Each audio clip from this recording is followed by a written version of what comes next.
喺博愛路邊嘅呢一個屋苑又推大平層啦，咁今次推嘅面積咧就係171方到173方嘅，咁大概咧就係1800尺嘅單位。咁而呢一隻單位咧，大家咧可能戶型都比較熟悉，就係咧我哋之前咧120幾方嘅戶型，但係咧佢每一個部分咧都會做得比之前嘅闊落好多。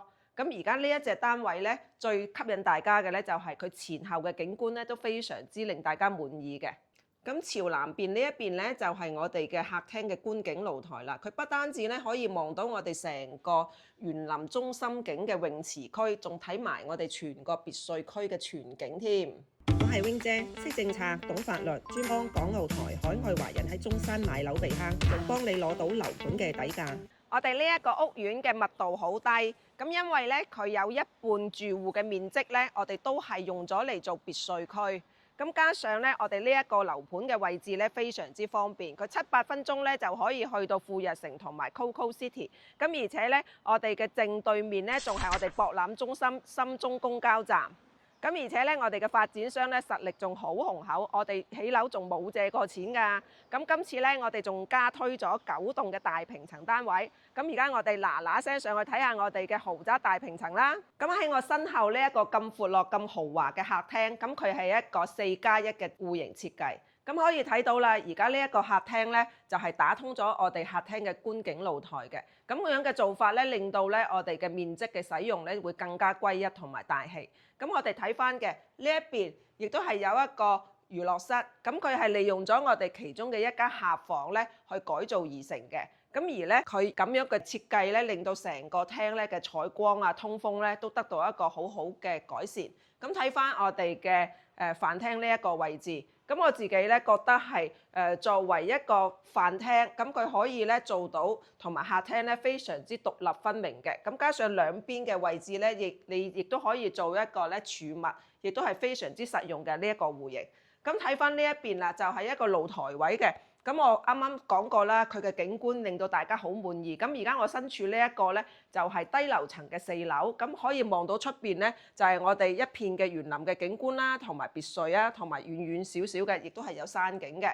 咁戶型同埋之前120幾方嘅唔同嘅位置係乜嘢咧？咁佢呢一邊咧仲多咗一個，你話儲物空間又得，你亦都可以將佢做成一個家政房嘅。咁而家咧，我哋嘅示範單位咧就係將我哋呢一個生活露台咧就封咗佢，入到嚟呢一邊咧就係做咗一個家政間。咁有啲人咧其實咧都中意養寵物嘅，如果係中意養貓貓狗狗嘅話咧，我覺得咧作為住大戶型咧，呢一個位置咧就好合適你啦。咁豪宅嘅戶型咧，佢亦都有一個精心嘅設計嘅。咁喺呢一隻單位咧，亦都設計咗一個後樓梯。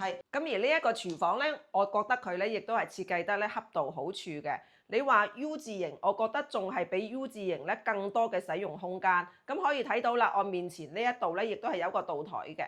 咁你沖咖啡啦、整餃子啦，同埋榨水果汁咧，呢個用嚟咧就啱啱好啦。咁睇翻呢一邊嘅，咁雙台盤嘅一個洗菜盤啦，咁同埋咧洗碗機同埋係烤箱，亦都可以做到一個嵌入式嘅。咁好啦，我哋就再睇下我哋呢一隻戶型嘅休息區啦。咁我其實咧感覺上咧呢一個戶型咧設計師嘅風格咧，亦都係好識得咧利用呢一個戶型嘅空間嘅。咁我就睇翻嘅呢一邊咧係朝北嘅一個睡房啦。基本上我睇到咧擺米5床加書櫃，絕對係冇問題。咁過翻嚟呢一邊嘅，咁繼續係一個工位啦，亦都係佢嘅比例，我覺得係非常之啱。同埋咧一入去就係洗手盆啦、馬桶啦，同埋淋浴格。咁啊，再過翻嚟，我哋再睇埋其他嘅房啦。咁呢間房嘅景觀亦都係非常之好嘅。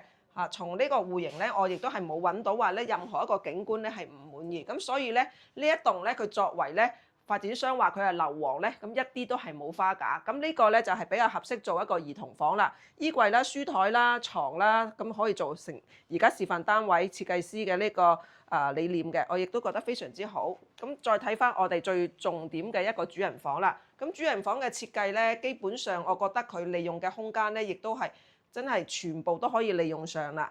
咁呢個咧就係一個女主人嘅一個衣櫃同埋儲物啦。咁有一個係梳妝嘅。咁而睇翻咧，我哋嘅主人房嘅浴室，咁而佢嘅淋浴格咧，仲做咗一個鑽石型嘅一個設計，咁利用個空間咧，亦都係非常之好嘅。咁過翻嚟呢一邊啦，咁就係、基本上擺米八嘅床冇問題啦。咁我覺得咧呢一個位置就應該係男主人嘅儲物啦。咁望出去咧就係、我哋嘅朝南面啦。咁主人房咧基本上就係、同埋廳嘅景觀咧都差唔多噶啦，泳池景、別墅景、花園景，咁就亦都係盡收眼底嘅。如果對以上嘅單位有興趣，評論區打666，Wing 姐馬上覆你。大家喺香港過嚟揾 Wing 姐，就記得坐某東嘅直通車過到嚟盛景站，就喺盛景酒店對面。咁 Wing 姐就喺呢度返工等你啦。